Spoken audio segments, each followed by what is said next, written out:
Tanya Rainier here with TanyaRainier.com, and today we are going to talk about what to do and how to react if a perfect client comes to you, and then after you give them your pricing and tell them what it is that you charge, they respond with, "Whoa, I was not expecting that. You are a little too expensive."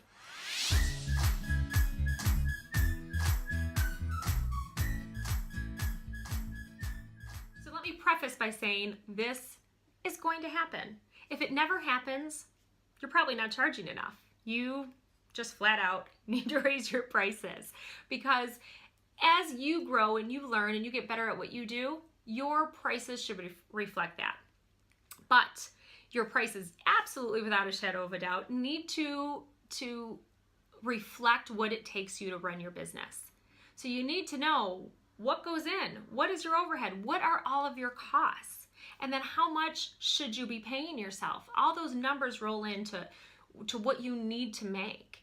And I did a post on that before. It's the exact formula, how to know how much your time is worth, because knowing your time helps you to decide what to charge.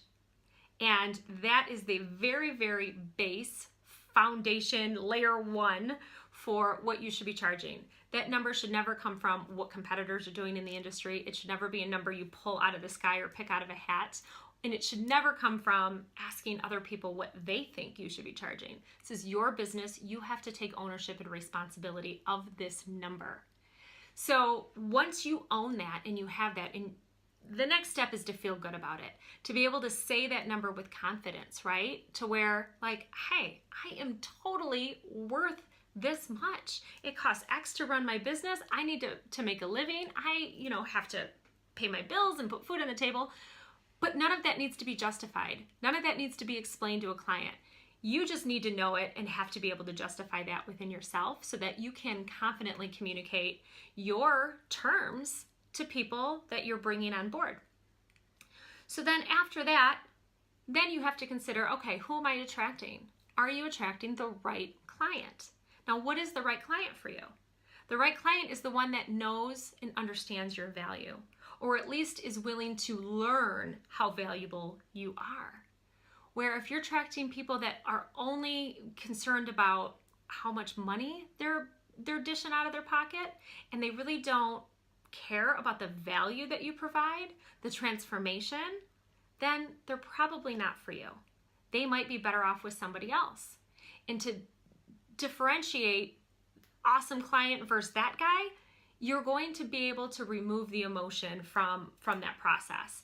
If you have a conversation with somebody and you realize that their values are different than your values, you need to be able to say with confidence, you know what? It doesn't sound like I'm the right person for you. Perhaps you should try this person, or you should try this, or can I help you, in a different direction? And if there's some way that you can help them find the right fit for them, great.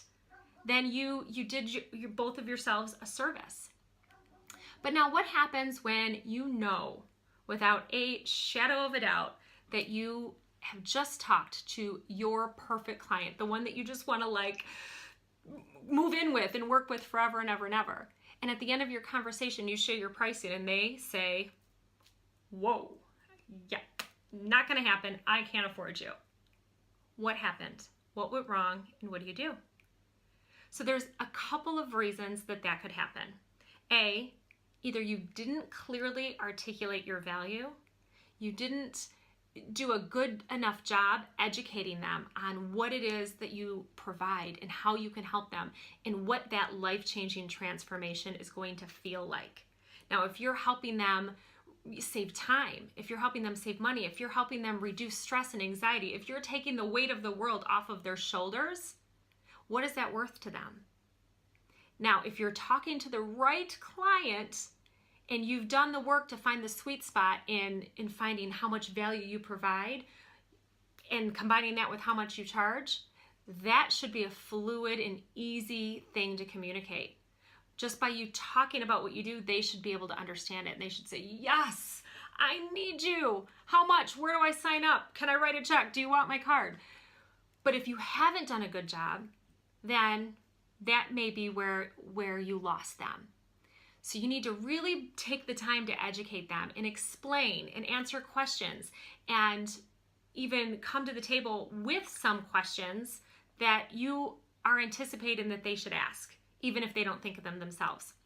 I did another post on that, on how to set client boundaries and expectations, where we talk about that specifically, onboarding client conversation.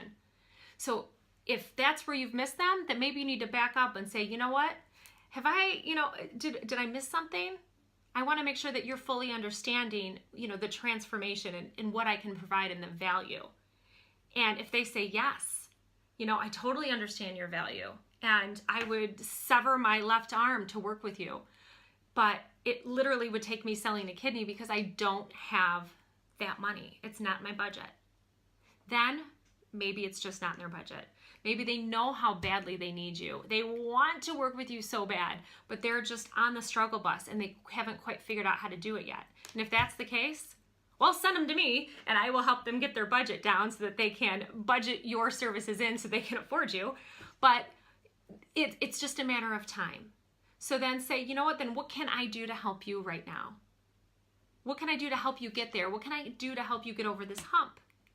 Is there something else that we can do that maybe will fit and just help you scoot you a little further along on the process? Is there somebody that that maybe you can refer them to that could scooch them along on the process and help them out? Is there any way that you can, offer them something where you're not discounting your services, you're not offering something for free, but you're giving them enough to where they are now, bonding with you a little bit. You've helped them, you've scooched them along on their process, you've helped them solve a small problem, maybe not the whole problem, but you've helped them solve enough to where they know that you are their answer. And when that happens, they may walk away going, I can never afford her. Like, no way. But then they start to think about it and go, I can't afford her, but she helped me do this. She's amazing. I know I need her. And then the question is it's not an I can't afford her, it's how can I afford her? And they will find a way. If you are truly the solution and you've articulated that value and you've built some rapport and trust in that conversation by helping them in the best way you can in your limited amount of time with the resources that you have available, and you've helped to start to give them a little bit of a solution, they're going to say, you know what? She's totally worth it. I will find a way. Kidney for sale. Anybody need one, right? Because then they realize it. So just because it doesn't happen on that sales call, it doesn't happen at the end of that conversation, doesn't mean that you haven't planted a seed. It doesn't mean that they're not thinking of you in the back of their mind. It doesn't mean that they're not going to come back to you one day. It may be next week, in 6 months, in a year. But they remember you. And they'll remember the way that they felt when they talked to you. And they'll remember how it's going to feel working with you, so that they will be craving that, missing it, and they will be looking forward to the next time that they can. So don't always get down on yourself when you hear a no. Stick to your guns, own your worth, know that you're worth it, and that by exuding that confidence and really letting the world know what it is that you can offer and the value, and that you are worth every bit of it, you're going to start to energetically attract the right people to you. And then those people are going to start to tell their friends, and they're going to come to you. And before you know it, you're going to have a line of people waiting to work with you. And when you get to that level, it's easy. It's no longer a struggle to attract clients. It no longer feels icky and awkward to have a conversation about what it is you charge and what you're worth. But working up to that, it takes a little bit of time. It takes a little bit of patience. So be patient with yourself, be compassionate, and know that you are doing everything right to move yourself in that direction. And if you need help with any of those things, of course I'm here for you. So you can get in touch by sending me an email or leaving me a voice message on the website, or just leave a comment right here on the blog. So I hope that was helpful for you. I hope that you can apply some of these ideas the next time you have a conversation with a potential client. And remember that no matter what happens, You are valuable, you are changing lives, and you are making an impact. So go into every conversation knowing that and feel really good about what you're doing. So I'll see you next time, next week on the blog. And until then, have a great week. Hey, did you know that when it comes to making money in your business and creating more abundance, it's not all about the tactics, it's actually more about the mindset. While budgets and reading numbers and profit and loss statements and being able to manage your money is important, what's even more critical is the way that you think and feel about money.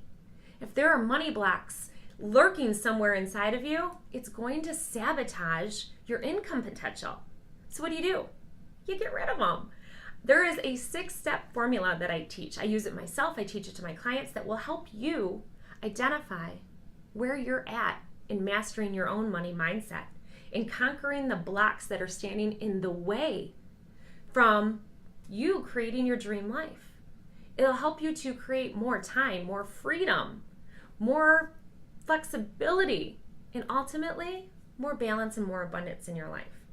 You can check it out at tanyareinier.com/formula, where I share all these steps with you and my favorite tactics, tips, and exercises to conquer those blocks and get that momentum rolling super fast. So you're going to want to check that out, and I'll be there with you every step of the way to answer questions and help you through those blocks so that you can have an awesome, abundant life.